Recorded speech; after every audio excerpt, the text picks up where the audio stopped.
ईमानदारी के एक्शन में जो पॉज है इज दैट लीगल और not. Anil Chaudhary former ICC umpire हमारे साथ मौजूद हैं और ये हम साफ पढ़ चुके हैं कि एक्शन लीगल है, उसमें कोई चकिंग नहीं है, आर्म का बेंड शोल्डर के ऊपर है। लेकिन चौधरी साहब, क्या ये पॉज इतनी देर का अलाउड है? देखिए, क्योंकि उसकी सारी बॉलों में सेम एक्शन है, सेम पॉज है, तो उसका रूटीन एक्शन हो गया। जब वो इससे डिफरेंट करेगा या इस पॉज को इंक्रीज करेगा जो बहुत ऑब्वियस दिखाई देगा, या वो बिना पॉज के डालेगा, वो भी डिसेप्शन होगा। तब बैट्समैन को पुल आउट करना चाहिए, रिसीव ना करे, फिर अंपायर सोचेंगे कि ये मैनिपुलेशन है या इसका रूटीन एक्शन का पार्ट है। As long as it is which is normal pause which is doing, और बहुत कुछ ऑब्वियस चेंज नहीं है उसके ड्यूरेशन में, तब तक ये लीगल है, कोई प्रॉब्लम मुझे लगती नहीं। जो पूरा अप्रोच है रनअप उसमें कहीं साइड लाइन नहीं करती, वो आप अपने वीडियो में अच्छे से समझा चुके हो। So what you are saying is कि अगर वो पॉज नहीं करते अब, so that will be counted as deception. हमने जो पॉज को कैलकुलेट किया था, ब्रॉडकास्ट पे किया था सेकंड से थोड़ा ऊपर, मिली सेकंड्स। अगर वो 3 सेकंड, 2.5-3 सेकंड के आसपास कहीं पॉज करे रहते हैं, तो फिर अंपायर ऑब्जेक्शन रेज करेगा या बैटर को पहले ऑब्जेक्ट करना? पहले तो बैटर रिसीव ना करेगा, डिसेप्शन का तभी पता लगेगा, और ये बिल्कुल इतना डिफरेंस आएगा तो बहुत ऑब्वियस हो जाएगा। फिर अंपायर भी इंटरवीन करेगा और डेड बॉल करेगा।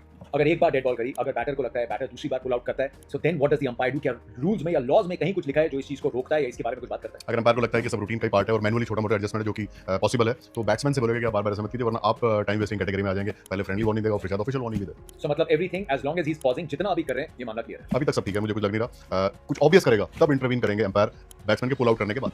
मतलब बैटर्स को थोड़ा पिक करना पड़ेगा। अगर इस समय की जो रूटीन है उससे कुछ अलग करते हैं Usman Tariq, then the batter first has to pull out for the umpires to intervene. Mister Chaudhary, thank you very much. हम तो ये उम्मीद करेंगे कि वो अपनी बॉलिंग में पॉज कर रहे हैं, लेकिन इंडियन बैटर्स अपने बैट की स्विंग में कोई पॉज ना करें।